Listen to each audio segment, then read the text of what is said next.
This YouTube channel does not promote any violent, harmful, or illegal activities.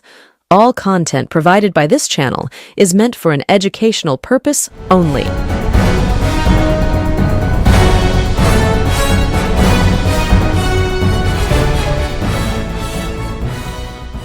প্রথমে একটা video দেখুন, তারপরে আসছি আজকের পর্বে, যে পর্ব অত্যন্ত গুরুত্বপূর্ণ হতে চলেছে আগামী 21শে জুলাইকে নিয়ে। দেখুন সেই ভিডিও। সেদিন সকালবেলা 21শে জুলাই দিনকে আমার বাবা সকাল 9টার সময় ক্রান্তিদিন আন্দোলনে যোগ দিয়েছিলেন, তার বক্তব্য শুনবে বলে। আর তারপরের থেকে আর বাড়িতে আসেন না, রাত্রির হয়ে যায়, বলেছিল সন্ধ্যের মধ্যে ফিরে আসবো। তা আমার মাকে আমরা জিজ্ঞেস করছি যে মা, বাবা এখনও কেন আসছে না? না, আসবে। তো দেখতে দেখতে 9টা বেজে গেছে। তখন মা চিন্তিত হয়ে পড়ে। তখন মা বলে যে দেখি একবার মামার বাড়িতে যাই, কি খুঁজে নিই। সেখান থেকে আর অনেক রাত হয়ে গেছে বলে সকালবেলা গিয়ে সব জায়গায় খবর নেব। তো অনেক থানা ফানায় ঘোরাতে তারা তখন বলল কি একবার হসপিটালগুলোতে খোঁজ নিন। তারপর হসপিটালে গেল, তারপর পিজিতে গিয়ে আমার বাবার দেখা মিল, দেখে তখন তিনি আর নেই, মারা গেছে। তারপরে তো পরের দিন মানে কি সেই দিনই আর কি, বৃহস্পতিবার দিনকে রাত্রির তখন 8:30-8টা হবে, ওই সময় আমার বাবাকে নিয়ে আসেন। আমরা দেখি বরফের মধ্যে বাবাকে শোয়ানো আছে, ফুলে ঢাকা, অনেক লোক, কালো পতাকা নিয়ে। আমরা বুঝতে পারছিলাম না কী হয়েছে। তখন মা বলল আর বাবা নেই, আর বাবাকে এই শেষবার দেখ, বললো। আমাদের দুজনকে বুকে নিয়ে কাঁদতে শুরু করে। আমাদের দিদি সবসময় বলে দিয়েছে, যখন যা প্রয়োজন হবে তখন আমাকে তুমি এখানে এসে খবর দেবে, আমি ঠিক করার চেষ্টা করব। কারণ আমি যখন ছোট ছিলাম না, তখন দিদি আমাদের একটা কথাই বলেছিল যে বাবাকে হয়তো ফিরিয়ে দিতে পারবো না, আমি তোমাদের সব সময় পাশে থাকবো। আর উনি আছেন আমাদের পাশে, সব সময় উনি আমাদের খবর নেন। উনি হচ্ছেন শুধু দিদি না, আমার কাছে মা। তিনি হচ্ছে আমার মমতাময়ী মা। আমার মা যেমন জন্মদাত্রী মা, উনি হচ্ছে আমার রাজনৈতিক মা। তাই ওনাকে ছেড়ে অন্য কিছু আমার ভাবাই মুশকিল। কারণ উনি তো আমার মাকে চাকরি দিয়েছেন, আজকে চাকরি দিয়েছে বলে তাই আজকে আমরা খেয়ে পড়ে বাঁচতে পেরেছি, আবার পড়াশুনো করেছি, সবই তো উনি দেখেছেন। আমার বাবার যে দায়িত্বগুলো পালন করা সবই উনি করেছেন। তাই ওনাকে ছেড়ে ভাবা আমার পক্ষে সম্ভবই না। আমার কেন, কার কোনো শহীদ ফ্যামিলিরই ভাবা সম্ভব না। দেখলেন ভিডিও? অর্থাৎ এই ভিডিও দেখে আপনারা বুঝতে পেরে গেলেন যে 21শে জুলাই তৎকালীন যুব কংগ্রেস নেত্রী মমতা বন্দ্যোপাধ্যায়ের নেতৃত্বে কলকাতার বুকে যে আন্দোলন হয়েছিল, no identity card no vote, এই দাবিকে সামনে রেখে সেই আন্দোলনে যে শহীদ হয়েছিলেন যারা তৎকালীন যুব কংগ্রেস কর্মীরা, যারা মমতা বন্দ্যোপাধ্যায়ের নেতৃত্বে কলকাতার রাজপথে আন্দোলনে অবতীর্ণ হয়েছিলেন, তাদের মধ্যে একজনের পরিবারের ব্যক্তি তিনি বলছেন যে নেত্রী মমতা বন্দ্যোপাধ্যায় আমার কাছে মা বাবা। আমি ছোটবেলায় বাবাকে হারিয়েছি। মমতা বন্দ্যোপাধ্যায়ের নেতৃত্বে আন্দোলন করতে গিয়ে সিপিএম সরকারের পুলিশের গুলিতে আমার বাবা প্রাণ হারিয়েছিল। তারপর থেকে আমার নেত্রী মমতা বন্দ্যোপাধ্যায় আমার কাছে মা, আমার কাছে বাবা। কিন্তু যখনই কেউ মমতা বন্দ্যোপাধ্যায়কে মা বলে, তখনই একটা অতীত, বেশি দূরের না, এই কাছাকাছি সময়ের অতীতের ঘটনা মনে পড়ে যায়। কেন? অতীতে মমতা বন্দ্যোপাধ্যায়কে যারা যারা মায়ের সঙ্গে তুলনা করেছে, তারা প্রত্যেকেই মমতা বন্দ্যোপাধ্যায়ের হাত ছেড়ে কেউ বিজেপিতে, কেউ এনসিপিআই নামক নতুন দলে, কেউ আবার বিদ্রোহী হয়ে ঋতব্রত তৃণমূল কংগ্রেসে হাত মিলিয়েছেন। অর্থাৎ অতীতে যারা যারা মমতা বন্দ্যোপাধ্যায়ের প্রতি নিজেদের আস্থা মা বলে নিজেদের সমর্পণ করেছেন, তারা প্রত্যেকেই মমতা বন্দ্যোপাধ্যায়ের হাত ছেড়েছেন। বলা ভালো, তাদের অধিকাংশই মমতা বন্দ্যোপাধ্যায়ের হাত ছেড়েছেন। ঠিক সেরকম ভাবেই এই শহীদ পরিবার যারা বলছেন মমতা বন্দ্যোপাধ্যায় আমাদের কাছে মা, মমতা বন্দ্যোপাধ্যায় আমাদের কাছে বাবা, সেই পরিবারও কি আগামী 2021শে জুলাইয়ের আগে মমতা বন্দ্যোপাধ্যায়ের হাত ছাড়তে চলেছেন? তার কারণ এই মুহূর্তে 21শে জুলাই কলকাতার বুকে তিনটে জায়গায় অনুষ্ঠিত হতে চলেছে। কেন?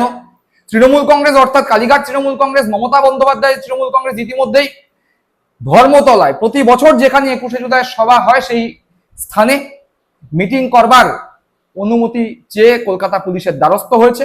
এবং আমরা দেখতে পেয়েছি কুণাল ঘোষ সহ তৃণমূল কংগ্রেস অর্থাৎ কালীঘাট তৃণমূল কংগ্রেসের একাধিক নেতৃত্ব ধর্মতলায় গিয়ে মাপ ঝোঁকের কাজ অর্থাৎ মঞ্চ বাঁধার কাজেও হাত লাগিয়ে ফেলেছেন। সেখানে কুণাল ঘোষকে দেখা গেছে, বৈশ্বনাথ চট্টোপাধ্যায়, দোলা সেনদের দেখা গেছে। আবার জানা যাচ্ছে যে ঋতব্রতপন্থী তৃণমূল কংগ্রেসও কলকাতা পুলিশের কাছে অনুমতি চাইছে 21শে জুলাই করবার জন্য। ওদিকে কংগ্রেসও বলে দিয়েছে শহীদ মিনারের সামনে যে ময়দান রয়েছে সেখানেই নাকি কংগ্রেসের নেতৃত্বে এবার 21শে জুলাই হবে। তাহলে এই শহীদ পরিবারটা যাবেন কোথায়? কার ডাকে 21শে জুলাই সবাই তারা যাবেন?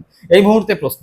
ঋতব্রতর সঙ্গে তো বিদ্রোহী তৃণমূল কংগ্রেসের বিধায়করা রয়েছেন কলকাতা পৌরসভার বেশ ভালো সংখ্যক কাউন্সিলর, যারা মমতা বন্দ্যোপাধ্যায়ের হাত ছাড়ছেন। আবার ঋতব্রত বন্দ্যোপাধ্যায়রা দাবি করছেন পশ্চিমবঙ্গের বিভিন্ন পঞ্চায়েত থেকে শুরু করে পৌরসভার প্রায় 95 থেকে 98% পদাধিকারীরা তাদের সঙ্গে যোগাযোগ করছেন। অর্থাৎ ঋতব্রত বন্দ্যোপাধ্যায়রা ভাবছেন যে তারা যদি 21শে জুলাই করেন সেখানে জনপ্রতিনিধিদের ট্যাগ বা প্রাক্তন জনপ্রতিনিধিদের ট্যাগ যাদের গায়ে আছে তারা এসে হাজির হবে।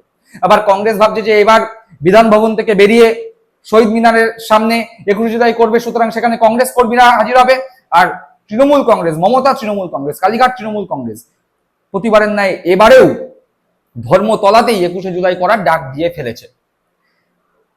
মমতা বন্দ্যোপাধ্যায়ের তৃণমূল কংগ্রেসের ডাকে কারা সেখানে হাজির হবে? তৃণমূল কংগ্রেসের নেতৃত্বরা যথেষ্ট নিশ্চিত যে নিচু তলার তৃণমূল কংগ্রেস কর্মীরা কেউ মমতা বন্দ্যোপাধ্যায়কে ছেড়ে যাননি।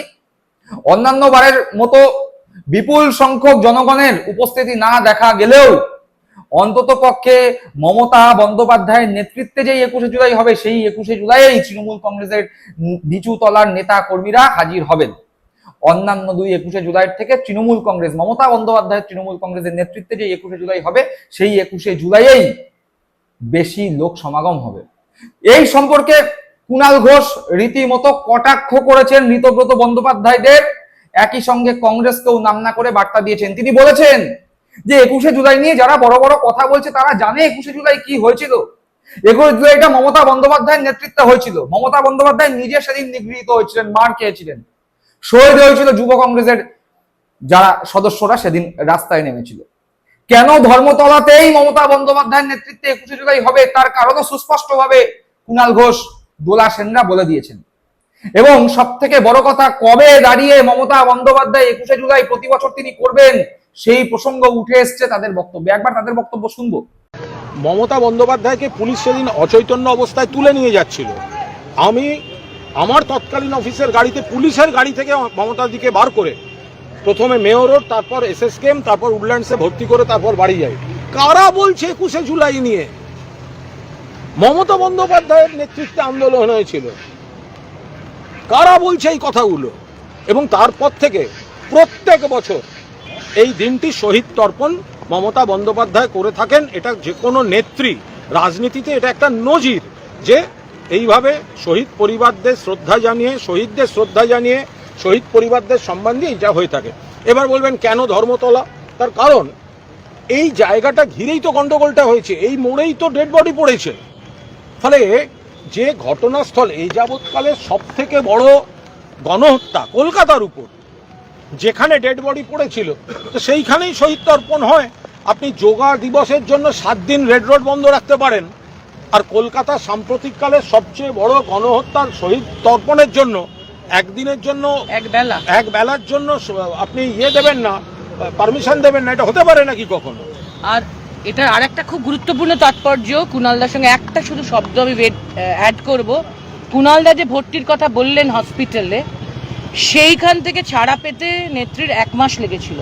1 মাস বাদে ডিসেম্বর 1994 এই স্পটে দাঁড়িয়ে তিনি ঘোষণা করেছিলেন, আমি যতদিন বাঁচব এই আমার শহীদ সাথীদের স্মরণে স্মৃতিতর্পণ করে আমি 21শে জুলাই পালন করব শহীদ দিবস। এইটা সবচেয়ে বড় তাৎপর্য আমাদের দিক থেকে এটা করার। এটা ওনার শপথ ছিল। শুনলাম তাদের বক্তব্য। অর্থাৎ মোটামুটি ভাবে কুণাল ঘোষ সহ তৃণমূল কংগ্রেসের নেতৃত্বের দাবি যে তৃণমূল কংগ্রেসের নিচু তলার নেতা কর্মীরা সবাই মমতা বন্দ্যোপাধ্যায়ের নেতৃত্বে যে 21শে জুলাই হবে সেখানে আসবে। ওদিকে কংগ্রেস এবং ঋতব্রত বন্দ্যোপাধ্যায়রাও মোটামুটি ভাবে আশায় বুক বেঁধে আছেন তাদের নেতৃত্বে যে 21শে জুলাই হবে সেখানেও এবার লোক সমাগম হবে। কিন্তু শহীদ পরিবার, যাদের পরিবারের লোকজন শহীদ হয়েছেন, যাদের স্মৃতিতে 21শে জুলাই, তাদের পরিবার কি ভাবছে? প্রথমেই একজন মহিলার কথা দিয়ে শুরু করেছিলাম, যিনি বলেছিলেন যে তার বাবা মমতা বন্দ্যোপাধ্যায়ের আন্দোলনের সঙ্গী হতে গিয়ে শহীদ হয়েছিলেন, তাই তার কাছে মমতা বন্দ্যোপাধ্যায় মা, মমতা বন্দ্যোপাধ্যায় বাবা। এরকম কথা সেদিন যারা শহীদ হয়েছিলেন প্রত্যেকটি শহীদ পরিবারের মানুষজনই বলেছেন। তার কারণে এই শহীদ পরিবারের পাশে তৃণমূল কংগ্রেস নেত্রী মমতা বন্দ্যোপাধ্যায় সব সময় থেকে এসছেন। ঠিক সেই শহীদ পরিবাররা কি বলছেন, কোথায় যাবেন, তাদের বক্তব্য একবার শুনবো। তার কারণ তারাই বলে দিচ্ছেন আসল 21শে জুলাই কোনটা। আমি কোনো দলের মধ্যে নেই, সেরকম দেখলে আমি যাবোই না কোনো দিকে, আমি যাব না। এটাই বুঝতে পারছি না কার কাছে যাব। দিদির যদি দুটো ভাগায় কোন দিকে যাব? অন্যরকম, হ্যাঁ অবশ্যই।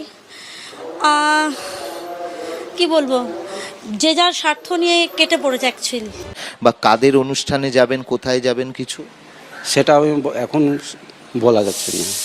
সেটা পরে হ্যাঁ, পরে আমরা ডিসিশন নেব। কনফিউজ আছে, মানে এখন যে দিদি আমাদের যেদিকে নিয়ে যাবে সেরকম যাবো আমরা। মমতা বন্দ্যোপাধ্যায় যেদিকে যাবে সেদিকে যাবো আমরা। শুনলাম তাদের বক্তব্য, যদিও এখানে সমস্ত শহীদ পরিবারের বক্তব্য নেই, কিন্তু যেই 2-3 জন শহীদ পরিবারের বক্তব্য আমরা শুনলাম, তাদের বক্তব্য থেকে একথাই স্পষ্ট যে তারা দ্বিধাবিভক্ত, তারা বুঝতে পারছেন না কি হচ্ছে। কেউ কেউ বলছেন মমতা বন্দ্যোপাধ্যায়কে ভাঙিয়ে আখের গুছিয়ে কেউ কেউ হাত ছেড়ে পালিয়ে গেছে, আবার কেউ কেউ সরাসরি বলে দিচ্ছেন দিদি যেদিকে নিয়ে যাবে আমরা সেদিকেই যাব। অর্থাৎ এই শহীদ পরিবারের লোকজনরা, সেই শহীদ যারা মমতা বন্দ্যোপাধ্যায়ের নেতৃত্বে যুব কংগ্রেসের সদস্য হয়ে রাস্তায় নেমেছিলেন আন্দোলন করতে, যারা শহীদ হয়েছিলেন, সেই পরিবারের লোকজনরা বলে দিচ্ছেন তাদের নেত্রী মমতা বন্দ্যোপাধ্যায়ের নেতৃত্বে যে 21শে জুলাই হবে সেটাই আসল 21শে জুলাই। দর্শক বন্ধুরা, আপনারা কি মনে করছেন শেষ পর্যন্ত 21শে জুলাইয়ে শহীদ হওয়া শহীদ পরিবারের সদস্যরা মমতা বন্দ্যোপাধ্যায়ের সভাতেই উপস্থিত থাকবেন, নাকি শেষ মুহূর্তে যেভাবে মমতা বন্দ্যোপাধ্যায়ের হাত ছেড়েছেন একের পর এক বিধায়ক সাংসদ, এই শহীদ পরিবারের সদস্যরাও মমতা বন্দ্যোপাধ্যায়ের হাত ছেড়ে কেউ কেউ কংগ্রেসে বা কেউ কেউ ঋতব্রত তৃণমূল কংগ্রেসে গিয়ে হাজির হবেন? আপনাদের মূল্যবান মতামত অবশ্যই কমেন্ট বক্সে কমেন্ট করে জানাবেন। সকলে ভালো থাকবেন, সুস্থ থাকবেন। জয় হিন্দ, বন্দে মাতরম।